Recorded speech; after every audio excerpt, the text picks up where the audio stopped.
Iran launched a swarm of explosive drones and fired missiles at Israel late on Saturday in its first ever direct attack on Israeli territory, risking a major escalation as the United States pledged ironclad backing for Israel.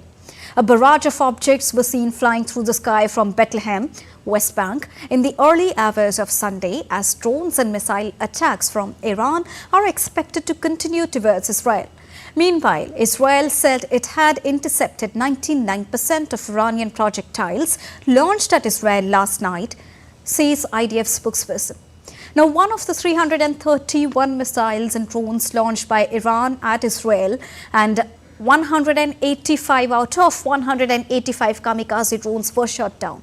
103 out of 110 ballistic missiles were shot down. Not only this, 36 out of 36 cruise missiles were also shot down.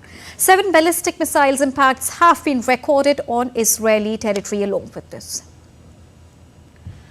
Tonight, Iran launched a large-scale of coordinated attack on Israel. The regime in Iran fired a massive swarm over 200 killer drones, cruise missiles, and ballistic missiles towards the state of Israel.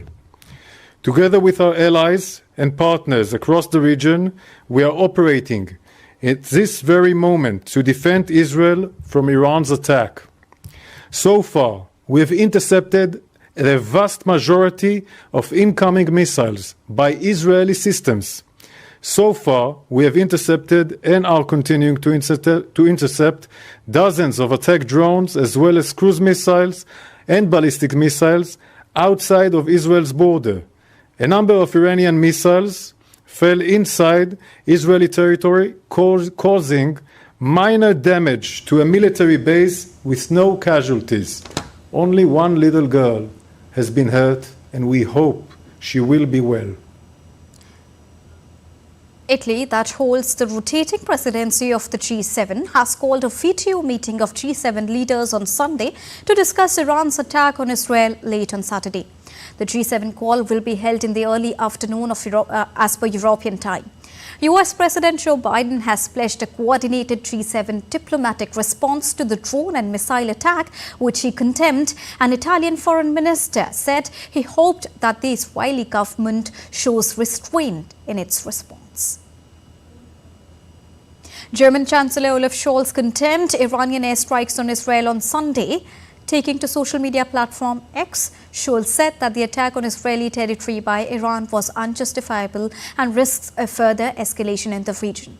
He also said that Germany stands by Israel. The Chancellor Scholz is on a 3-day visit to China. Their talks with the Chinese leadership in Beijing are planned to take place on Tuesday. The United Nations Security Council is now set to meet on Sunday after Israel requested the Council to condemn Iran's attack on Israel and designate the Iranian Revolutionary Guard Corps a terrorist organization. The meeting will take place at 2000 hours GMT. Israel's ambassador to the United Nations, Gilad Ardan, requested the Council to hold an emergency meeting in a letter on Saturday to the Council's president.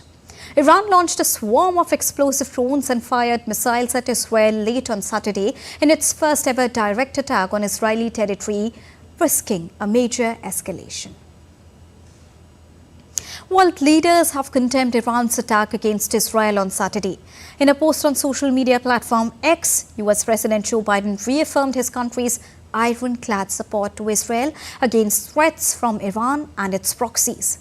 European Union and its member countries, Spain, Denmark, France, Netherlands and Norway have also condemned the attack. European Union's top diplomat Josep Borrell termed this attack as an unprecedented escalation. Canadian Prime Minister also supported Israel's right to defend itself and its people from these attacks. Not only this, British Prime Minister Rishi Sunak also condemned Iran's reckless attacks against Israel. Sunak in a statement said, and I quote a statement here, "These strikes risk inflaming tensions and destabilizing the region. Iran has once again demonstrated that it is intent on sowing chaos in its own backyard." He further added that the UK will continue to stand up for Israel's security and that of all regional partners, including Jordan and Iraq. India's Ministry of External Affairs reacted to the tensions that have prevailed after Israeli defense authorities confirmed several drones and missiles launched at it on late Saturday. The Ministry of External Affairs on Sunday stated that the hostilities between Israel and Iran threaten the peace and security in the region. Hence, it calls for an immediate de-escalation, exercise of restraint, stepping back from violence. India has urged both the countries to return to the path of diplomacy.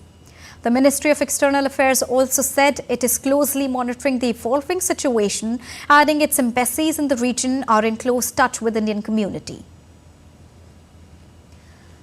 And now to bring more perspective on this, I am joined by DD India correspondent Jessica Taneja from the newsroom, and also joins us is Ambassador J.S. Mukul, who has been the former diplomat. Thank you so much, Jessica, and Ambassador, for joining us here on DD India News Hour. First of all, Jessica, what is the latest that we are tracking on Iran and the West disturbances that we are witnessing right now, West Asia's disturbances especially?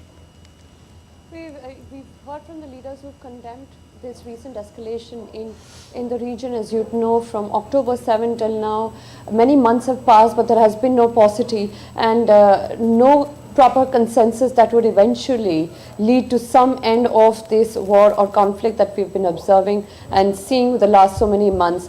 Talking about the Indian External Affairs Ministry, as you pointed out, they have issued an advisory for Indian nationals both in Iran and Israel, asking them to get in touch with the embassies both in Iran and Israel and get themselves registered. And this, of course, escalation is being watched closely by the Indian authorities as well. And as you pointed out, that the only hope here is through diplomacy and dialogue.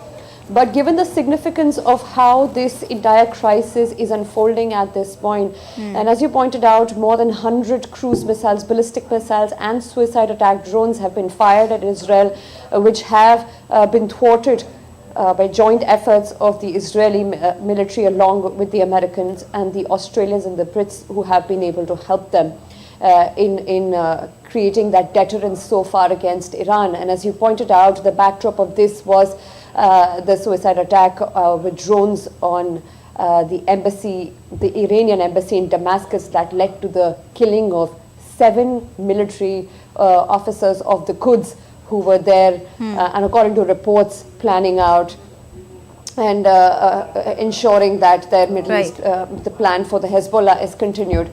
But so far, given the magnanimity of the situation and what all could be seen in the future, especially more reprisal attacks from Iran, apart from the 100-odd attacks that we've already seen through the missiles, drones, and more are yet expected, but no one knows how and when and how many, in fact. Right, indeed. Thank you so much, Jessica, for joining us.